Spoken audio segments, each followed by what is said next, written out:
This type of injury, like, you don't know. When I wake up, I'll feel, different than the day before. And this is the first time we heard from Caitlin since the team announced on Memorial Day she was dealing with a left quad strain. She would be out for at least 2 weeks. We were told that Clark was not seen in the open portion of practice by reporters who were on the ground there. Just watch and absorb it, and it's the same when, I'm not active too. The WNBA was taken aback by Caitlin Clark's injury update, something the league did not want to hear. We'll see. It could be a possibility, but I could also not be available for that game too. I think just having good perspective is the best way to approach it. Like, yeah, you can be frustrated and whatnot, but, I think the medical team has done a really good job of... One woman is the lifeblood of this entire enterprise, and they have pushed her to the point where she can no longer play or save their empty stadiums. It's all in the horror. Yeah, I'll be reevaluated this weekend, so I'll miss this weekend's game, but after that, it's, day by day and see how I feel and just kind of turn to the medical staff and what they... When Caitlin Clark finally spoke up, we were shocked to learn that she wouldn't be coming back early. Did we really think she would play in the WNBA, where she is almost beaten up every night like she's in a street fight, and now we're all supposed to be shocked that she isn't coming back right away? I think the medical team has done a really good job of, doing my rehab every single day, staying in a routine, coming in, getting shots up, but more than anything, I think just focusing on being a really good teammate, being there for my teammates, being a voice for them. On May 25th, during a pivotal matchup with the reigning champion New York Liberty, Clark collapsed while gripping her left quad. It appears that the league didn't believe it was a big deal, even though that is your main attraction and the team's most important player face. Been told so far by the team is that this is actually an injury that was separate from the quad tightness issue, as Caitlin Clark described it earlier in the preseason, that she dealt with before. So it's a little bit of an interesting situation given that it was the same leg. On Memorial Day, the fever finally showed that she would be sidelined for at least 2 weeks. Suddenly, the league started to disintegrate as if it were only held together by Scotch tape. Clark herself said that she would miss the game this weekend and that it would depend on how she felt day by day. Therefore, don't hold your breath because she isn't jeopardizing her career, so the league can keep using her without taking any action to safeguard her. Was asked when she's expected to come back. She told us she would be reevaluated after the weekend. After that, it would be day by day. The Fever are on the road for 2 road games before coming back to Gainbridge Fieldhouse next Saturday. June 9th is the reevaluation date, and let's be honest, no one anticipates her making a comeback akin to that of a Marvel film. She is a human, not a marketing machine, and it is clear that this injury has exceeded her tolerance. However, while she is away, what is Caitlin doing? I guess the supporters are upset because the league is blaming gravity.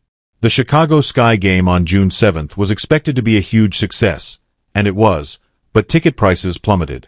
At Benizzo's, a hat may go from $80+ to $14, which is a full-fledged fire sale. In fact, travelers canceled their excursions, received their money returned, and hotels claimed the petrol money wasn't worth it. Since the league's true star is sidelined due to a fractured quad, I honestly don't blame them for spending top bucks to see Angel Reese run about looking like she's in a Gatorade commercial. According to Caitlin, she has acted as a liaison between her teammates and coaches. They've gone 1-2 without her, and this weekend they'll be without her once more. When social media hashtags like #DeusProtectOurPlayers and #BoycottWNBA went widespread, the internet was finally making sense. Thousands of people retweeted a post that asked, "Why support a league that can't protect its brightest star?" Fans have had enough of being silent. They have receipts and they're upset. So I think that's just kind of been the time for me to really find some patience, and I've never been a patient person my entire life, so this is definitely testing me a little bit, but I think it's going to be really good for me, and like I said, I've just tried to approach it in the best way I possibly can. I can't change it. The average cost of a Fever ticket dropped from $137 to $80. This isn't a marketing issue. Rather, it's a league-wide crisis that happens when the person representing your entire brand fails and everyone realizes, oh wait, there's no backup plan, just vibes. The girl is spectacular. It's not like she's not a scrub. She's not only can play, she's a star caliber player who draws this attention. Instead of holding her accountable for some of her heinous crimes, the league effectively gave her a pat on the shoulder, saying things like, "Nice job nearly beheading someone, here's a sticker." Why are we here? The WNBA's evaluation procedure is so defective that it might as well be managed by magic. WNBA's trash. Between Reese's staged drama and Carrington's reckless attacks, let's not even talk about the WWE cosplay that occurs in these games. While the league watches from the sidelines and tweets inspirational quotes, professional basketball players seem to be falling like dominoes in what looks to be a staged smackdown. Player is injured. If the other team knows that a player is injured, they will go at that. Let's call it what it is. The buzz has subsided. Caitlin Clark is no longer with the WNBA. The seats are empty, and the tickets are less than a Happy Meal. Carrington is out there thinking that people's heads are basketballs, and Angel Reese is still behaving like she's in a celebrity feud, but without Caitlin, she's basically shrieking into thin air.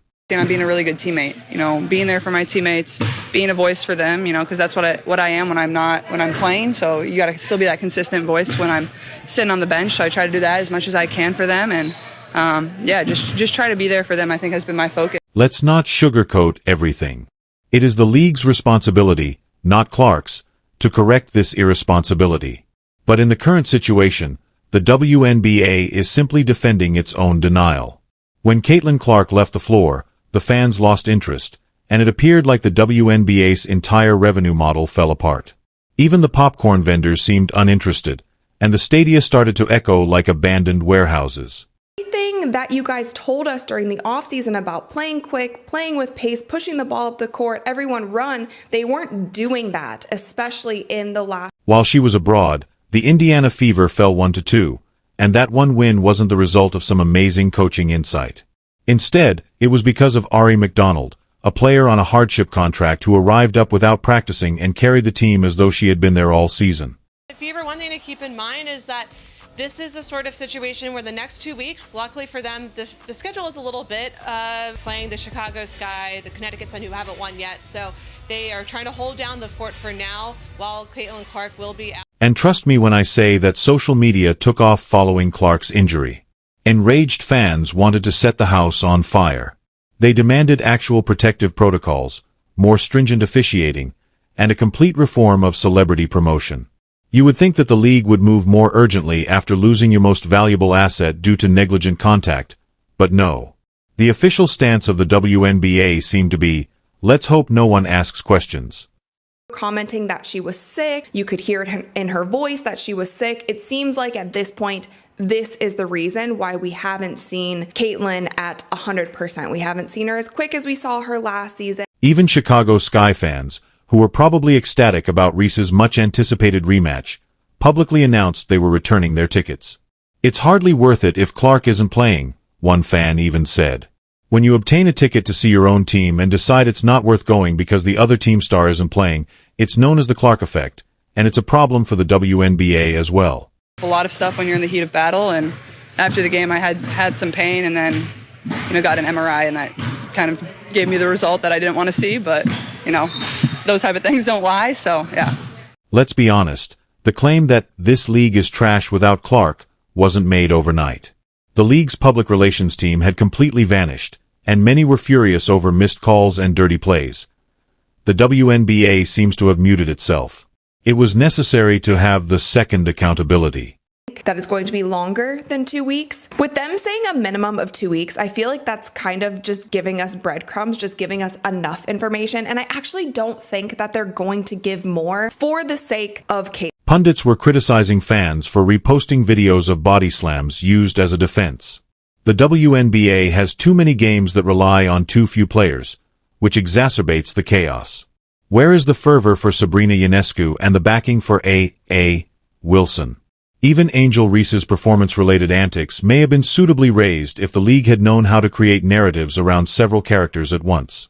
Rather, we have a league that is presently suspenseful and lacks a conclusion. We haven't seen her as quick as we saw her last season. If you have something going on in your legs, like your legs are actually a huge part of your shooting mechanics, something was thrown off. So if that part of her body was thrown off, it probably threw off the entire mechanic. This is the pivotal point in the WNBA's history if you're searching for one.